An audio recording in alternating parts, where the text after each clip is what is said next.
STV news, आवाज बुलंदियों तक।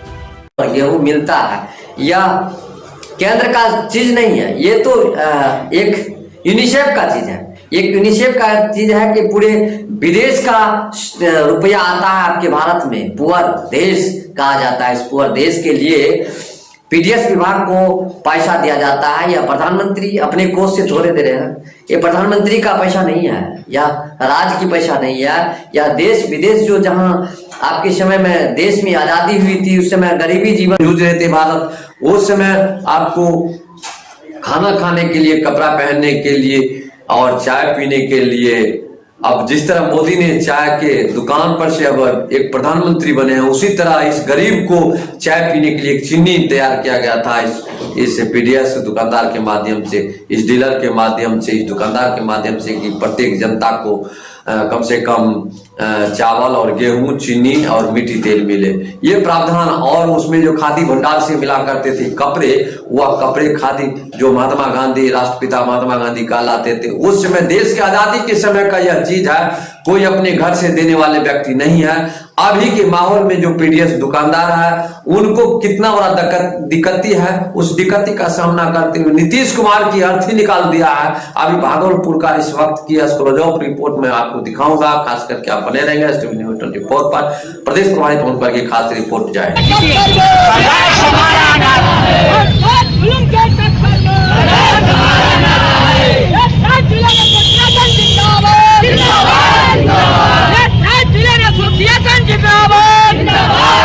राम नाम सत्य है, राम नाम सत्य है, राम नाम सत्य है, सबको ही कहता राम नाम सत्य है, राम नाम सत्य है, नीतीश जी को भी सत्य है, राम नाम सत्य है। घुमाओ इधर, राम नाम सत्य है, राम नाम सत्य है, राम नाम सत्य है। 20 जनवरी 2025 सोमवार से बैठे। आप देख सकते हैं सामने पिछली बार इंटरव्यू में महामंत्री वरुण कुमार सिंह जी ने कहा कि जन वितरण प्रणाली के लिए भूख हड़ताल पर बैठे अंबिका यादव जी अब मात्र एक दुकानदार वितरण प्रणाली में नहीं रह गए हैं, बल्कि ये गांधी हो गए हैं, जन वितरण प्रणाली के गांधी हो गए हैं। सुबह से लेकर पूरे बिहार से जन वितरण प्रणाली के दुकानदार आने लगते हैं। कोई रेलवे स्टेशन से आते हैं, कोई बस से आते हैं। बिहार के कोने कोने से अपनी मांग को लेकर, जो इनकी मुख्य मांग है, यहाँ पोस्टर में आपने इंटरव्यू में भी सुना, यहाँ इनका पोस्टर भी लगा हुआ है। खैरात नहीं, हमारा हक। पूरे बिहार के जन वितरण प्रणाली के ठेकेदार अंबिका यादव जी को सम्मानित हुए। सुबह सुबह हर जगह से आते हैं, इन्हें सम्मानित करते हैं और सभी माला पहनाते हैं। और अंबिका यादव जी पिछले 16-17 दिन से, आप खुद गिन सकते हैं, 20 जनवरी 2025 से लगातार अनिश्चितकालीन भूख हड़ताल पर बैठे हुए हैं। पूरे बिहार के जन वितरण प्रणाली के दुकानदार इन्हें माला पहनाते हैं। हर रोज की यह प्रक्रिया चल रही है। सर, आप कहाँ से आए हैं? मधेपुरा से। मधेपुरा। और आप? कुमारखंड से, मधेपुरा जिला में। मधेपुरा से आज आए। प्रखंड अध्यक्ष हैं, उपाध्यक्ष, उपाध्यक्ष अनुमंडल उपाध्यक्ष हैं। नाम क्या है सर आपका? कुशेश्वर प्रसाद कौशिक। कुशेश्वर प्रसाद कौशिक। और आपका सर? मेरा नाम अरुण कुमार है, हम प्रखंड अध्यक्ष खिलाफ मधेपुरा से। बिलार मधेपुरा। आप इस तरीके से देख सकते हैं कि जैसे जैसे दिन आगे बढ़ेगा, सूरज नीचे से पूरब में निकलकर आसमान पे चढ़ेगा और शाम तक अस्त होगा, वैसे वैसे ही सुबह से लेकर शाम तक जन वितरण प्रणाली के दुकानदारों की संख्या बढ़ती जाती है। पूरे फेयर प्राइस डीलर्स एसोसिएशन से लेकर ऐसे तमाम संगठन जो जन वितरण प्रणाली रजिस्टर्ड हैं या संबंधित हैं, वे आते हैं। अंबिका यादव जी, जो जन वितरण प्रणाली के गांधी के रूप में अब पूरे बिहार में मशहूर हो चुके हैं, उनके साथ उनकी भूख हड़ताल अपना समर्थन देते हैं। पिछली बार फेयर प्राइस डीलर्स एसोसिएशन के दी थी कि विभाग के जो मंत्री हैं लेसी सिंह इस मुद्दे को इस लायक भी नहीं समझती है कि अभी मुख्यमंत्री नीतीश कुमार के सामने इस मुद्दे की गंभीरता को रख सके। हालांकि जब मैंने यह सवाल किया कि क्या ये मंत्री लेसी सिंह इसलिए नहीं रखती हैं कि वो इस मुद्दे को नहीं समझती हैं या वो इस लायक ही नहीं है कि जन वितरण प्रणाली के अंतर्गत जो समस्या से पूरा बिहार और उसके गरीब वंचित जूझ रहे हैं उसकी एक समझ उनके पास है। एक बार उन्होंने कहा था कि मामला चाहे जो भी हो इसका खामियाजा लेकिन नीतीश कुमार को ही भुगतना पड़ेगा। सभी दुकानदारों ने कहा था कि नीतीश कुमार की सरकार प्रगति यात्रा पर है, लेकिन असल में अगर बिहार की स्थिति का मूल्यांकन किया जाए तो प्रगति यात्रा नहीं दुर्गति यात्रा।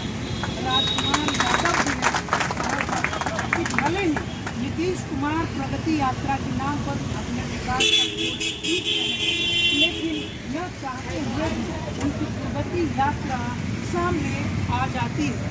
यह जो हड़ताल चल रहा है जन वितरण प्रणाली का, यह उसका एक सीधा साधा उदाहरण है कि जन वितरण प्रणाली जो भारत की रीढ़ मानी जाती है, भारत के प्रधानमंत्री जो बहुत साल बाद अकेले बहुमत से प्रधानमंत्री हैं, 11 साल से प्रधानमंत्री हैं, उनका भी दावा है कि 80 करोड़ जनता को अनाज प्रधानमंत्री के कारण ही मिल पाता है। लेकिन अनाज अंतिम रूप से जहां से गरीबों में वितरित होता है उस जगह का नाम होता है पब्लिक डिस्ट्रीब्यूशन सिस्टम, यानी जन वितरण प्रणाली के अंतर्गत राशन दिया जाने वाला दुकान।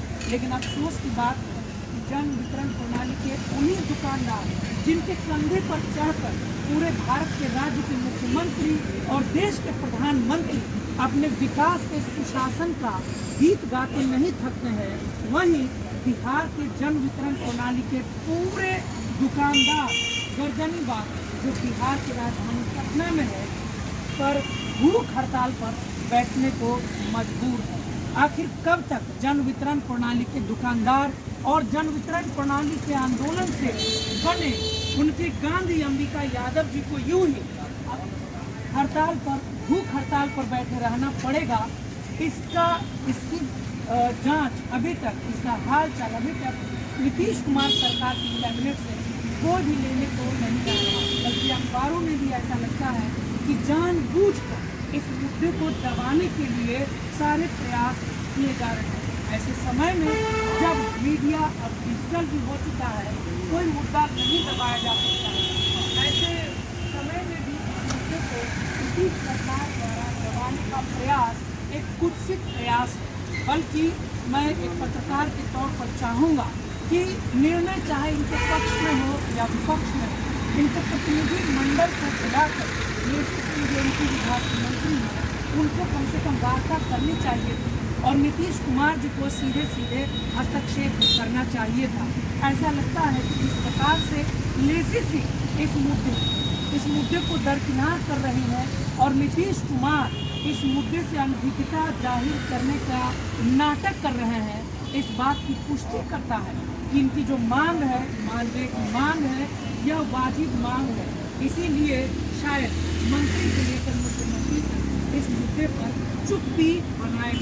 बहरहाल जिस कदर पूरे बिहार के जन वितरण प्रणाली के दुकानदार जन वितरण प्रणाली के आंदोलन के गांधी अंबिका यादव जी के समर्थन में हर रोज आ रहे हैं, अपना समर्थन व्यक्त कर रहे हैं, समर्थन बता रहे हैं, उससे यह साफ कहा जा सकता है कि नीतीश कुमार की सरकार को आने वाले विधानसभा चुनाव में एक खामियाजा भुगतना ही पड़ेगा अगर इनके मुद्दे की सुनवाई नहीं हुई।